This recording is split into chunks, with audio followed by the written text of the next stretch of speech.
Tonight, at one of the most prestigious universities in the United States, students will fall asleep in a dormitory called Isaac Hawkins Hall. Most of them, if you asked, could not tell you who Isaac Hawkins was. They would guess a founder, maybe, a donor, some distinguished old graduate whose name got carved over a door. The truth is something else entirely. Until 2015, that building had a different name. It was called Mulledy Hall, after a Jesuit priest, a former president of the university. And the reason they took his name off the building, and the reason they replaced it with the name Isaac Hawkins, is one of the darkest and most revealing stories in the history of American slavery. Because Father Thomas Mulledy, the priest whose name used to be on that dormitory, did something in the year 1838 that should stop you cold.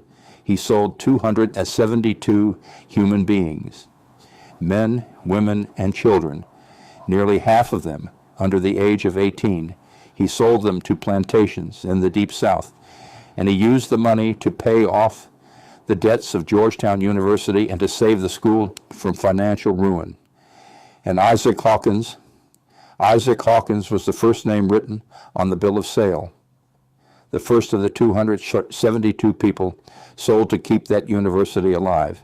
So when they renamed the building, they took the name of the man who sold human beings and they replaced it with the name of the first human being he sold. Students sleep under that name tonight. This is the story of the GU-272, and it is going to challenge one of the most comforting things Americans believe about slavery. Because when we picture the villains of slavery, we picture a certain kind of person, a cruel plantation owner in the Deep South, a whip, a brutal overseer in a cotton field.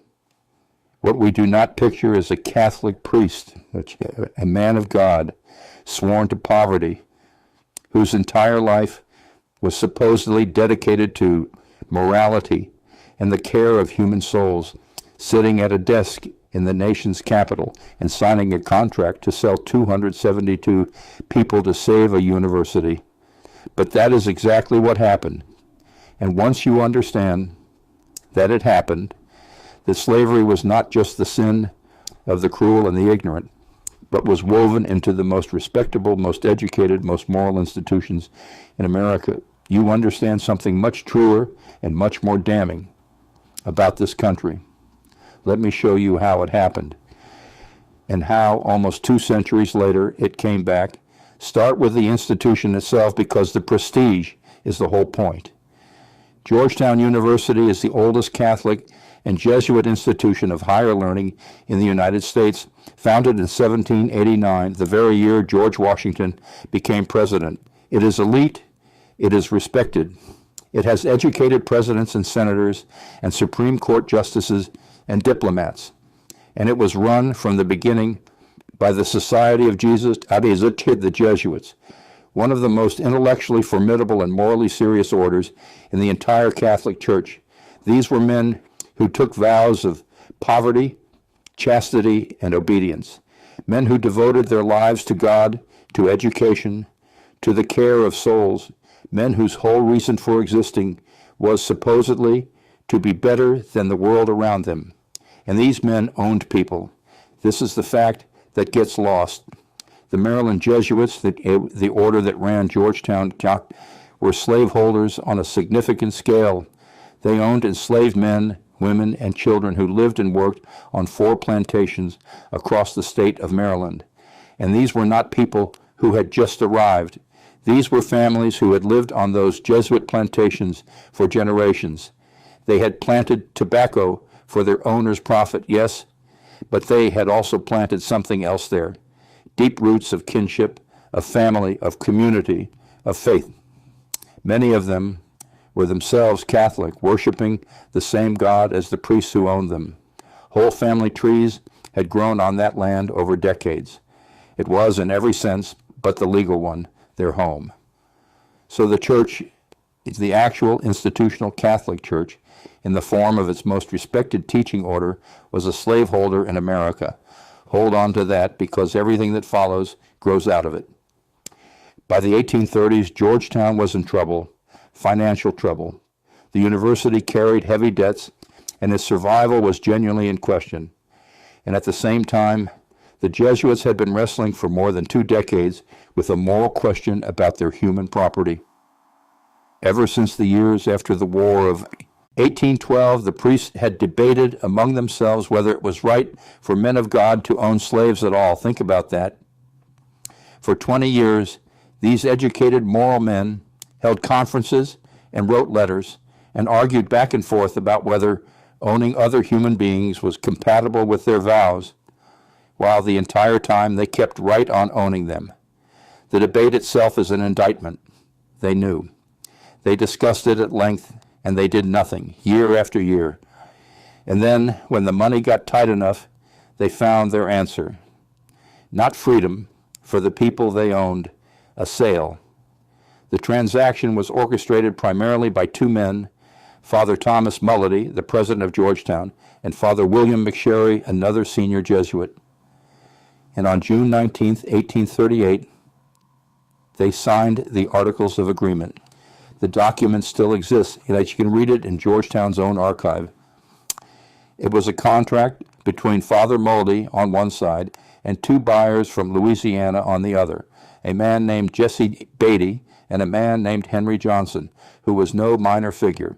Henry Johnson was a former governor of Louisiana and a member of Congress. The Jesuits were not selling to some anonymous trader.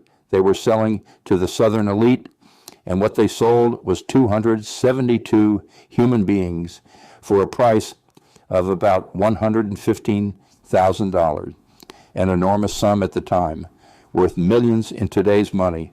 It was one of the largest single sales of enslaved people in the history of the United States.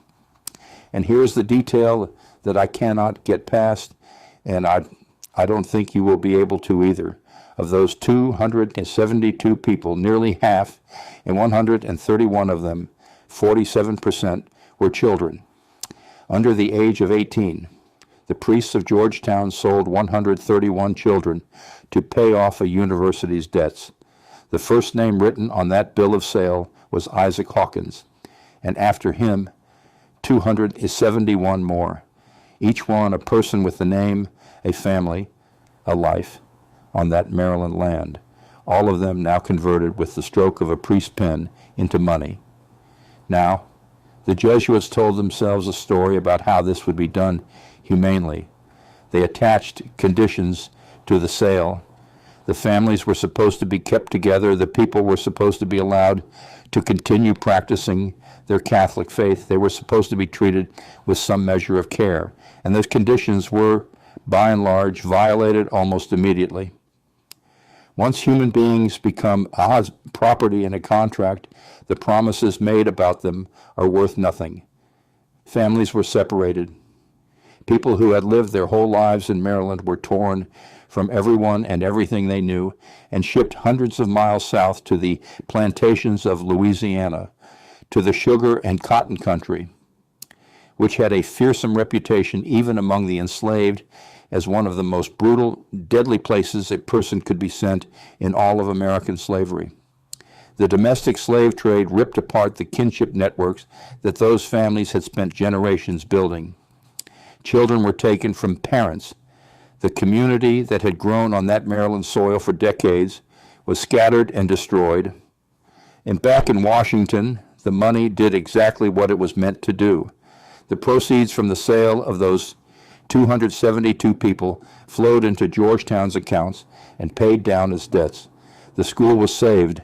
It survived its financial crisis and went on to become the powerhouse institution it is today, educating generation after generation of America's elite.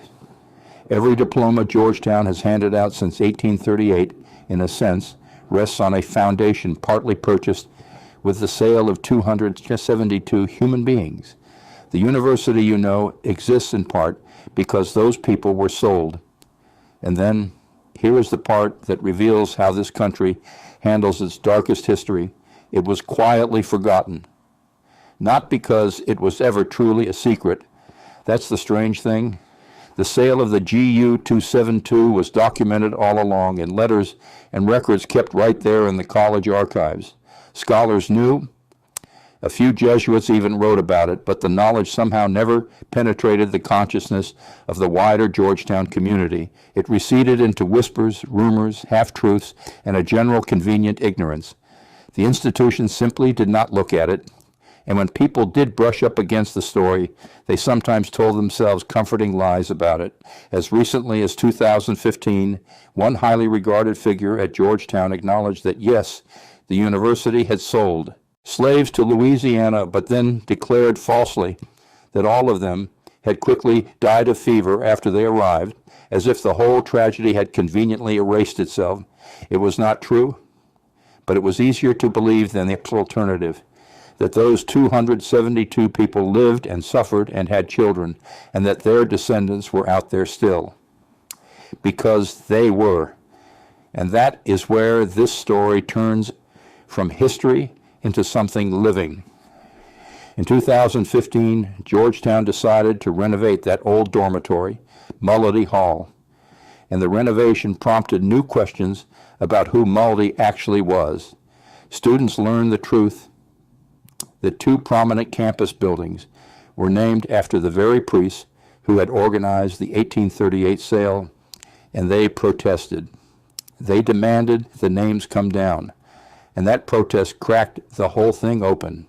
Genealogists, historians, and students began to pull on the thread of the GU 272, using the meticulous records of the sale to trace what had become of those 272 people and their descendants. What they found was staggering.